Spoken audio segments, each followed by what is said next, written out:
Thank you. It's a great pleasure to be here. Bob, I understand I stand between you and lunch. And my time is 15 minutes. So I'll try to get through this. Normally, it would take a lot more time in terms of trying to have and talk about approaches to feed the world, and at the same time to meet the economic, environmental, and societal changes of sustainability, but I'll try. And the take-home message is that yes, we can feed the world and meet those challenges, but science is not going to be enough. And why do we need to be able to feed the world? And if we realize that there will be an increase in the world population, we talk about the 8 billion by 2030 and 9 billion by 2050, it shows a dramatic rise in the world's population. The demand for meat is supposed to increase by about 55%, and this is due to about 3 billion people moving into the middle class in emerging economies like China, like India, you name it, and some of the developing countries, even in Africa.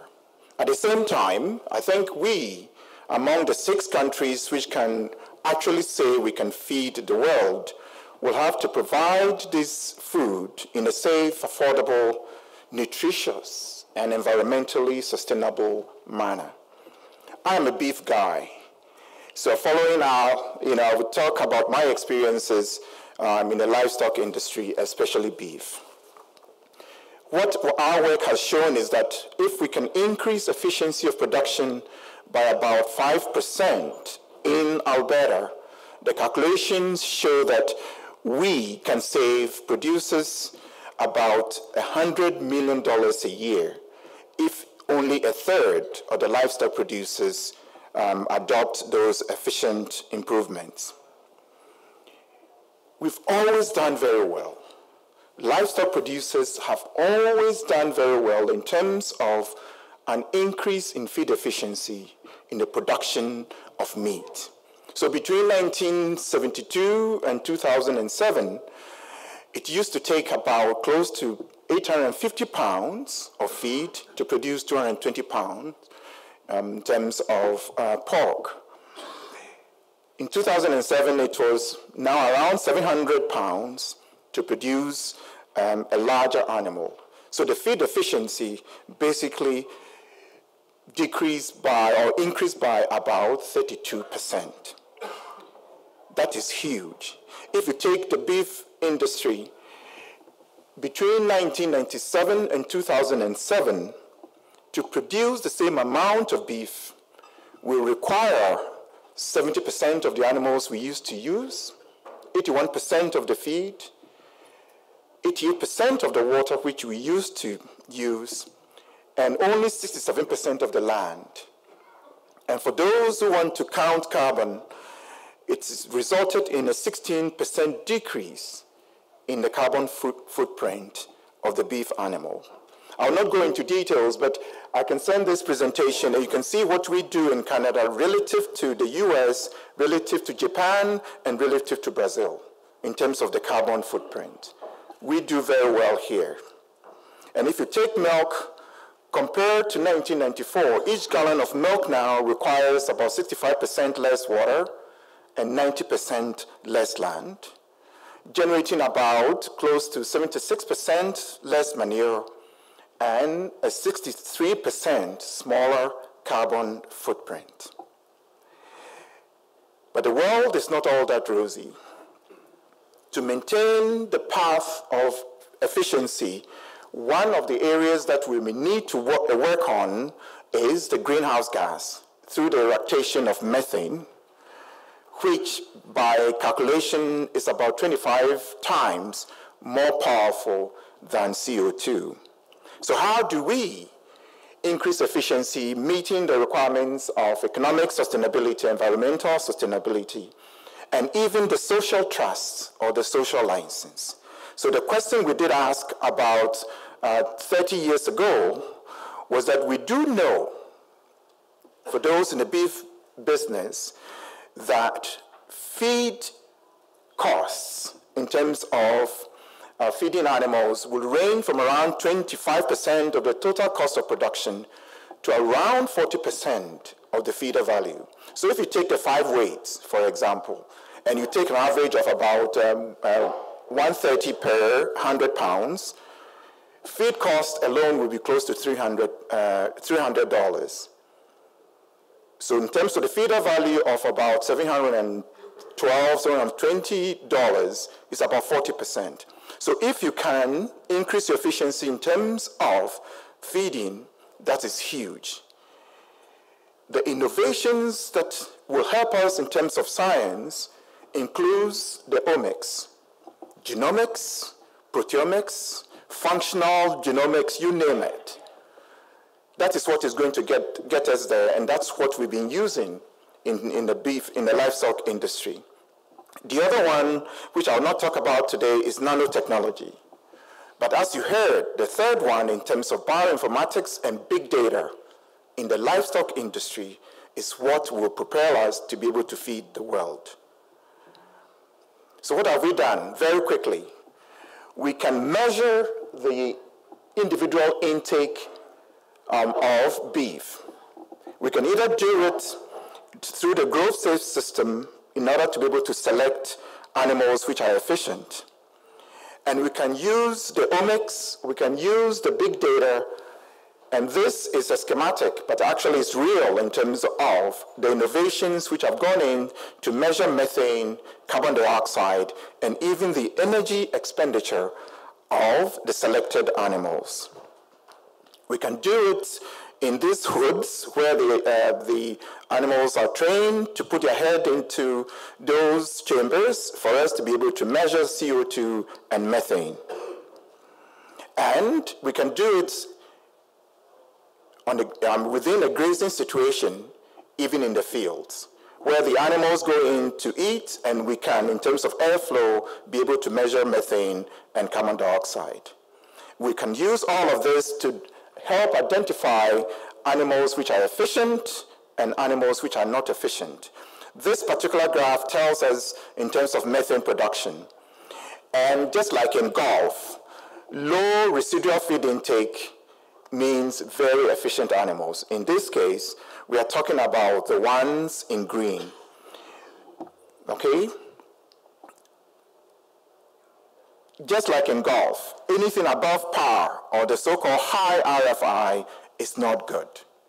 So you can see differences in methane production between these animals that we want to select. That has led to a concept called residual feed intake, which is the difference between what we expect the animal to eat for the 2.2 pounds of gain that Al was talking about versus how much they actually eat to gain the 2.2 pounds. Some of these animals eat less for the same amount of gain. Some eat more for the same amount of gain.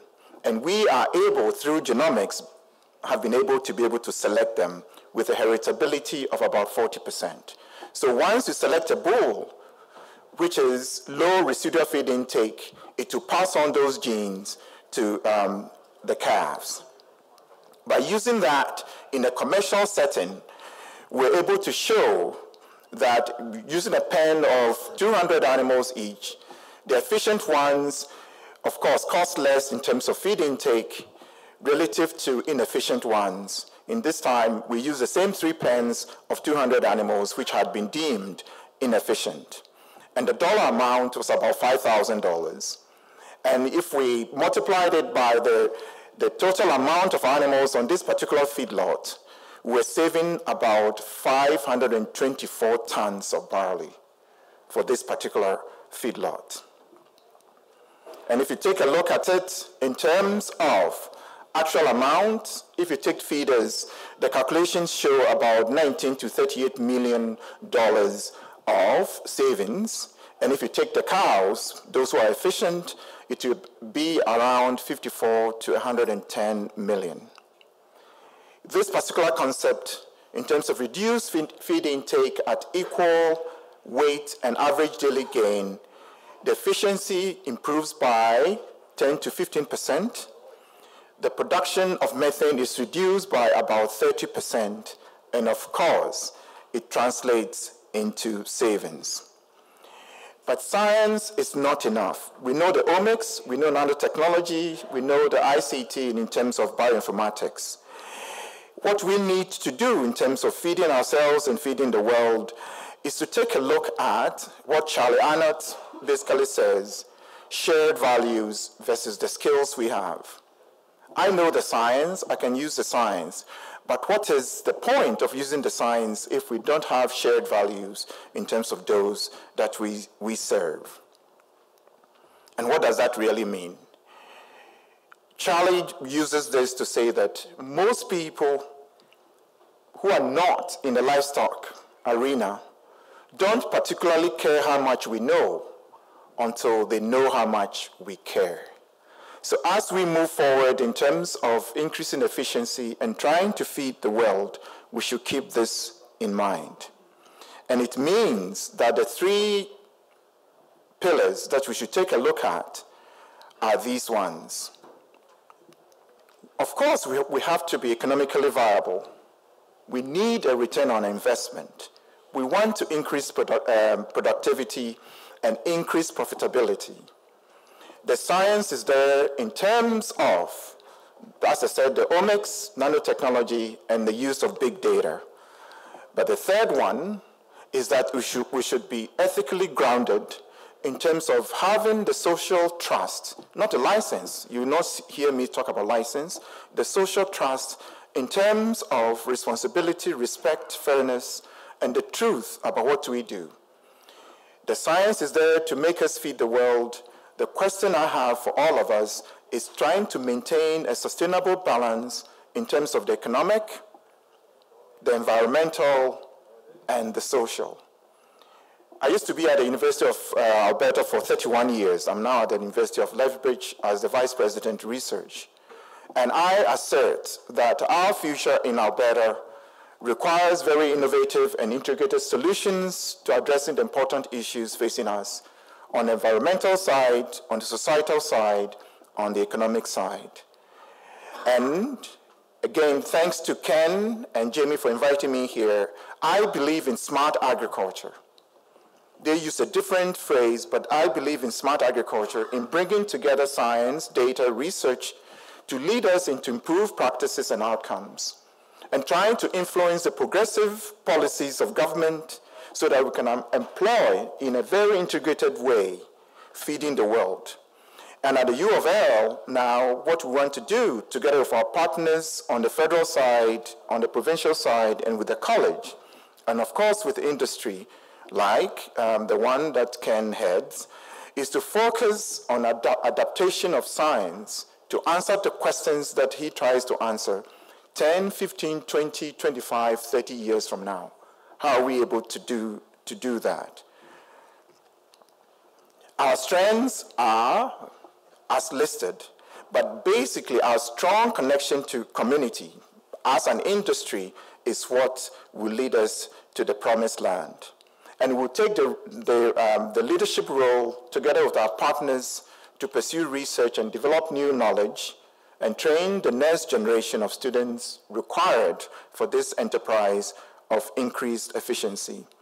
And I'm happy to note that somewhere in this picture, and I'm not going to point him out, is a very well-known feedlot guy who has donated $5 million to the university and $5 million to the college in total for us to be able to find ways and means of trying to integrate science and the social responsibility, the environmental responsibility, and the economic responsibility to move us forward.